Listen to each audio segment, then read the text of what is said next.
All right, well, just shortly out of the town of Cannelton. I have to say, Cannelton turned out to be just a gold mine of cool stuff. And yeah, just out of here, there was a historic event out on the Ohio River, which I am standing probably not 20 yards from, maybe less. General Lafayette from the Revolutionary War in 1825 was steaming down the river here and apparently hit a rock and he fell into the water. And I think Carol said no one was killed, but maybe he lost his carriage. But this place is called Lafayette Springs, so let's take a look. Lafayette Springs, May 9th, 1825. He survived the sinking of his steamboat, the Mechanic. And then the steamboat, the Paragon, picked him up and took him back to Louisville. So they spent the night here. I'll let you read it. Stop it because I'm not staying here.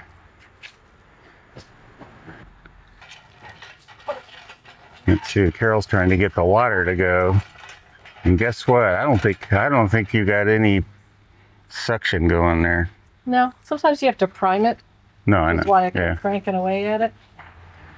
And the spring apparently is right over here. Now, someone I had seen, I think they went down in here and they said it kind of smelled. But don't know. It does look damp. Honestly, it's one of those things I can't see. But it, okay. Now I can see. Wow. It's kind of cool. I mean, it is wide enough to walk back in there. However, you can see it is muck. And I have no boots. All right. Let's see here if we have any. Here's some writing here that looks, let's see. Can't tell that any of this is old. I mean, there's no dates on any of it. Now look at this great cave up above too. Oh. I can hear trickling. Oh, look at that gorgeous cave. The rock, swirls in the rock here. Oh, beautiful area. Well, so it looks like we have another cave up higher here. That's really cool. Like I think I said on one of the others, my research pretty much suggested that there were just a ton of caves all along in this area around the Ohio River. In fact, there's some stories that there's possibly secret caves that run under the Ohio that the Native Americans knew about. Because I can't remember if it was Daniel Boone or somebody who came along the river and they saw an Indian on, I don't know if it was around Louisville, can't remember now the city. And then he ended up canoeing across and saw the same Indian over on this side of the river, and he was totally dry and hadn't had a boat or anything. So, and I think the guy, the Native American, told him that he had used a cave, a tunnel. So, interesting place.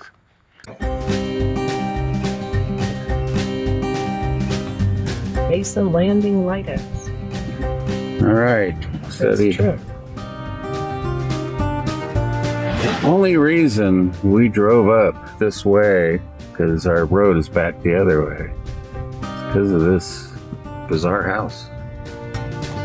Which Basin Landing Lighthouse. Yeah, that's what it says. Look, this guy down there. I don't think he was happy that I was stuck there. Yeah, so anyway, I'm going to find a place to turn around.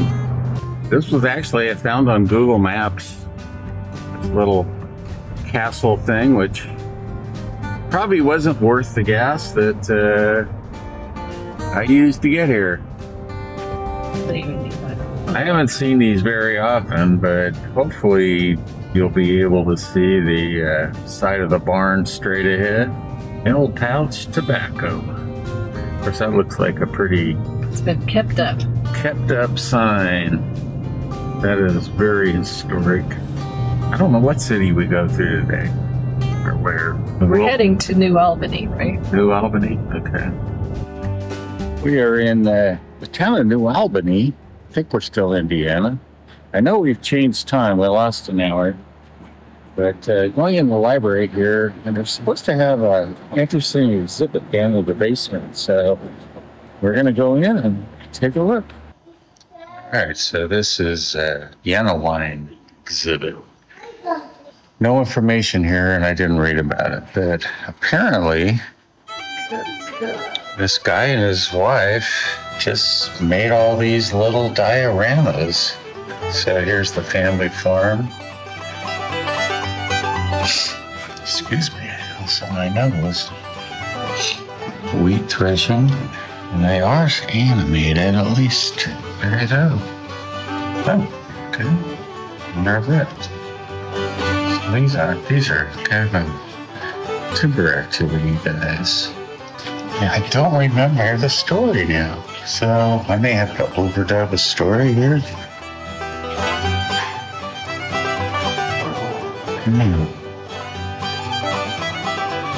This is just crazy, isn't it? Oh, the outhouse back there, that's great.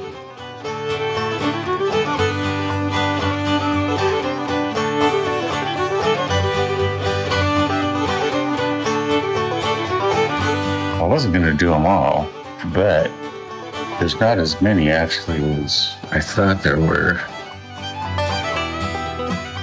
Fishing pool. The guy's pole's moving, but we need butchering.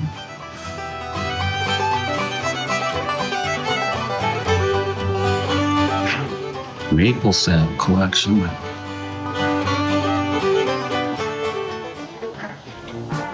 Yeah, got one over here.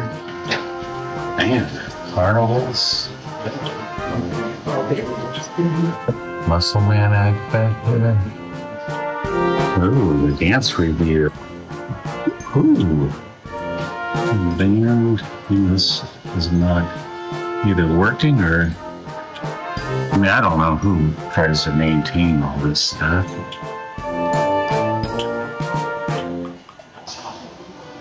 Getting down to another one here. Well, let's go down to the end here and see. I haven't seen anything moving. I can hear stuff. This one's broken. There's a wheel here that's not turning. Oh, got somebody moving in there. It's not moving very much, but the wagon person there. Blacksmith's doing the bellows, it looks like.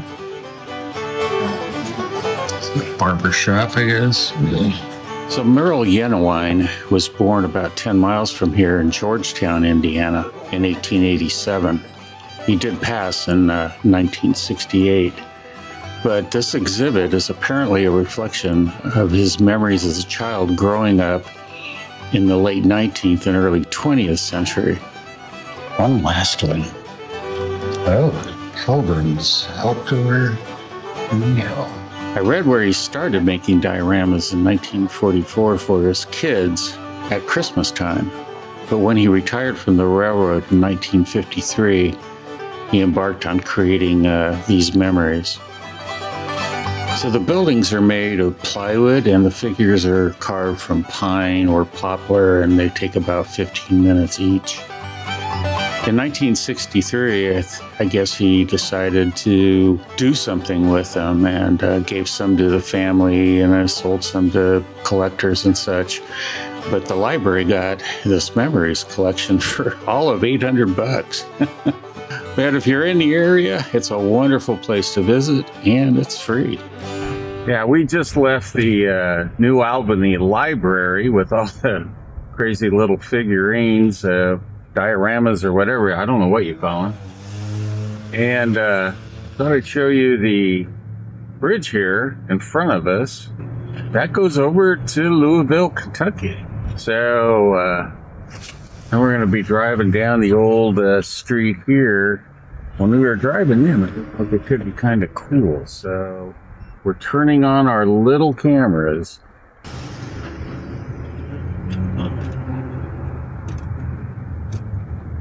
Oh, that's a great place right here. Mob violence. Carroll side there, the red building.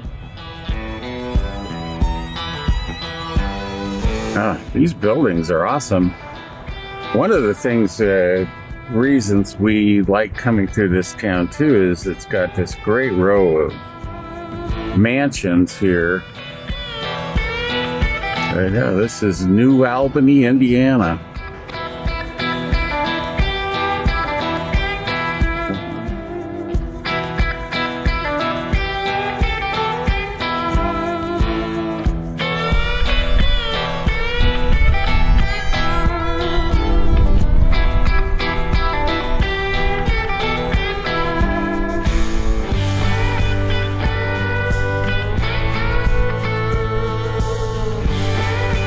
Mansion Row, it said the sign there is coming up. All right, we're coming into what they call Mansion Row now. Well, we get this guy behind me all upset that I'm going slow. I think a lot of the coolest ones are over on Carroll's side.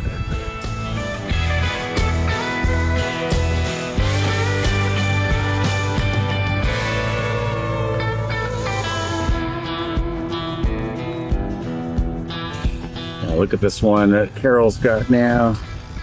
I may have to run this like kind of out of sequence because I had some pretty cool ones at the same time on my side. Culbertson's Widow's Home.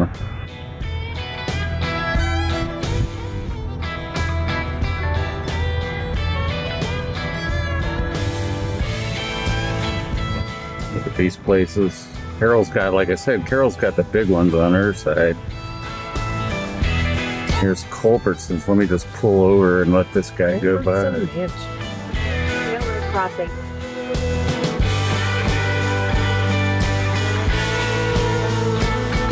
Can you even get it? I guess you are getting it. Yeah. It's a state historic site. Yeah, and then look at this one over here on my Literally side. a haunted house. Look at the one on my side here. Open mansion.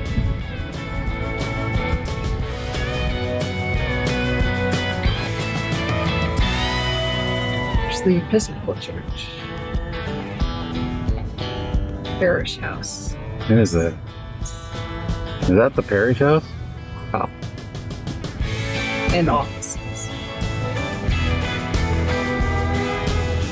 Look at this one right here on this corner with Carroll's side. Oh, look at the great big spiders all over the front of this one. That's great. All right, I think that's it, Carol.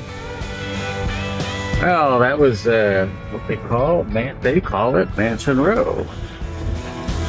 And it's funny, I didn't know they called it Mansion Row, but we called it Mansion Row. New Albany, Indiana.